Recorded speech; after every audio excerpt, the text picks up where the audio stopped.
Good morning. First of all, I want to welcome every participant of our conference and to congratulate with a happy Women's Day, because in Russia it's a really day off today, so it's a really holiday.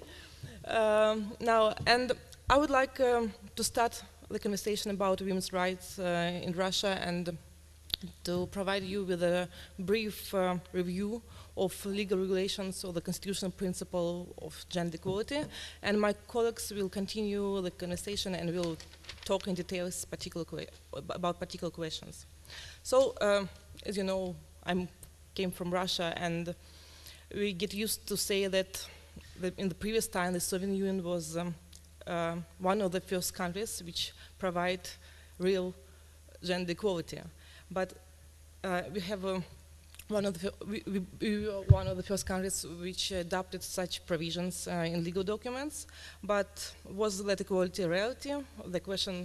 The answer is obvious. It wasn't reality. And in 1993, when we adopt new constitution, so the question of gender equality raised up. So we do have this constitutional principle in the constitution, and actually we can say we have 3 times when we mention equality in the constitution. First of all, it's supposed to part 1 of Article 19, when it says in general all people shall be equal before the law and court. The second, it's referred to the part 2 of the same article as the equality of rights and freedoms of men and citizens, regardless of gender. And finally, what is the most important part, it specifically regulated in Part 3 of the Article 19 of the Constitution, when it stated that men and women shall enjoy equal rights and freedoms and have equal possibilities to exercise them. So actually, the core issue of the Article 19 is the second part of the last sentence, when we not only declare the gender equality, but we state that they have equal possibilities to exercise them.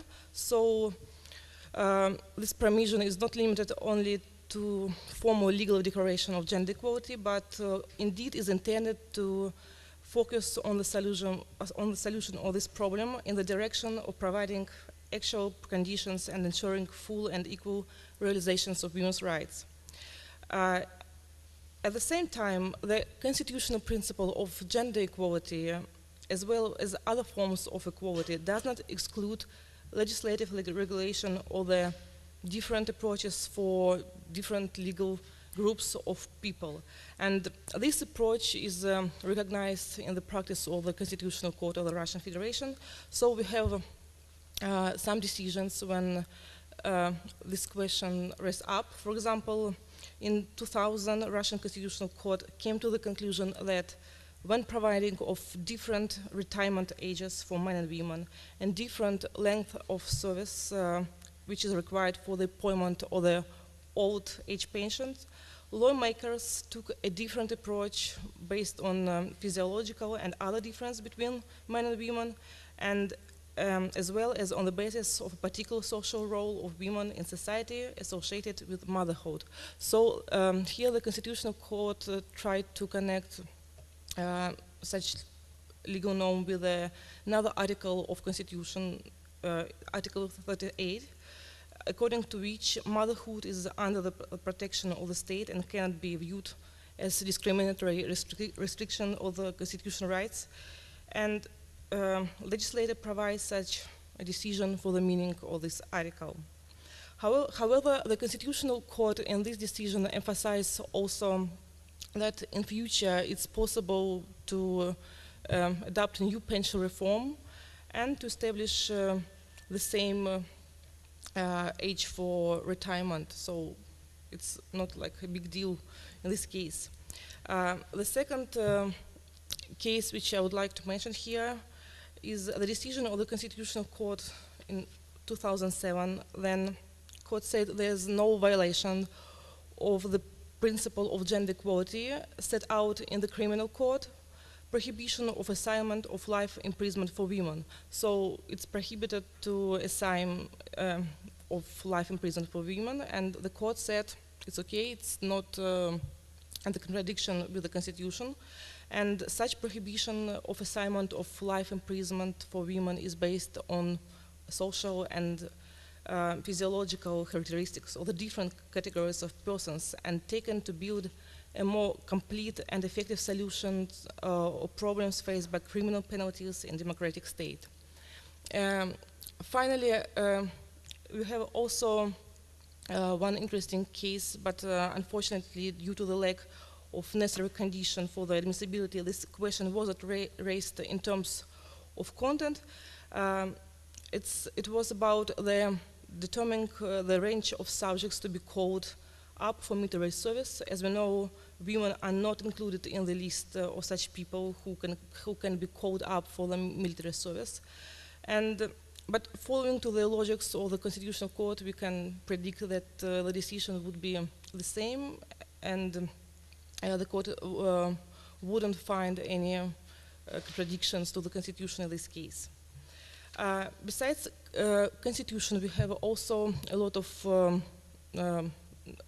laws and other acts which tries to provide guarantees of gender equality. For example, we have some decrees of Russian president on priorities of state policies concerning women. We have 2 government statements on adopting the national plan of action towards improvement of the status of women in the Russian Federation. And we have also a special document which was adopted by the parliament, by the State Duma of Russia, on conception of legislative work for equal rights and equal opportunities for men and women. But if we look at all these documents, we can find only just basic principles, but not detailed mechanism of providing gender equalities. Maybe we can find something detailed in family code, which establishes that regulation of family relations in accordance with the principles of voluntarism of marriage and the equality of the spouse in the family. And also the criminal code provides for criminal liability for the unjustified refusal to hire or unfair dismissal of pregnant women or women with children under the age of 3. And finally we have a special guarantee which is provided in the law on political parties, which obliges political parties to create men and women who are members of political parties, equal opportunities for representations in the governing bodies of political parties, list of candidates and other elective offices in the bodies of state power and local self-government. But actually, almost all these documents are more of strategical or programmatical character, so we don't have detailed mechanism of gender equality. And we have the second level of legal regulation, since we are a federation. And if we look at the legal regulations in the regions, actually there is only one subject, one region which tries to do something in this field. It's Krasnodar region, who adopts short-term special documents on the plan of action for gender equality in the Krasnodar region. But frankly speaking, if we look at the statistics, no changes anyway. So the main problem, we have a lot of blah blah blah documents actually, and no details or something concrete. And we do have a draft laws also which are laid in the parliament. So Russia was actually the first CIS member state to sign the United Nations Convention on the Elimination of Discrimination Against Women. And the relevant United Nations Committee has recommended that Russia adopt separate legislation that would ensure effective measures in combating discrimination against women. So the next step was supposed to adopt such a law, and we had a draft of such a law, which was introduced in the parliament in 1999 and passed the first parliamentary reading in 2003. After that, no progress has been made, and meanwhile, others, almost other CIS countries have passed their respective gender legislation based actually on the Russian template. So officially, it still can be passed, but no any movement since 2003. So the hope is very small.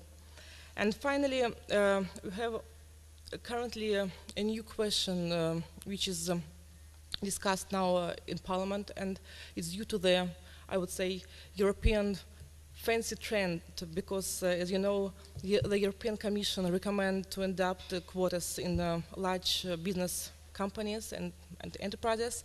So some of the members of Parliament suggest to adopt such a European experience also.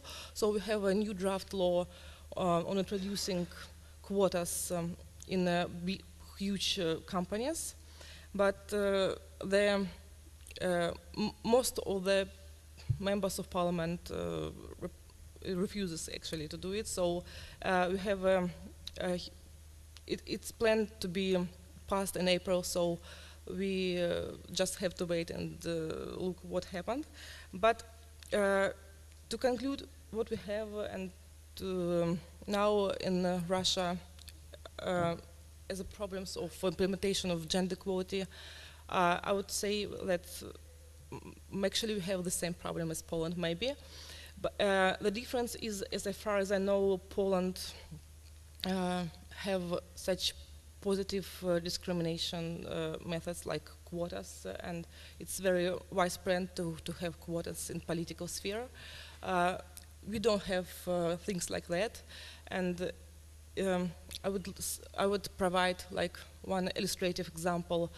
During the election campaign, when our famous female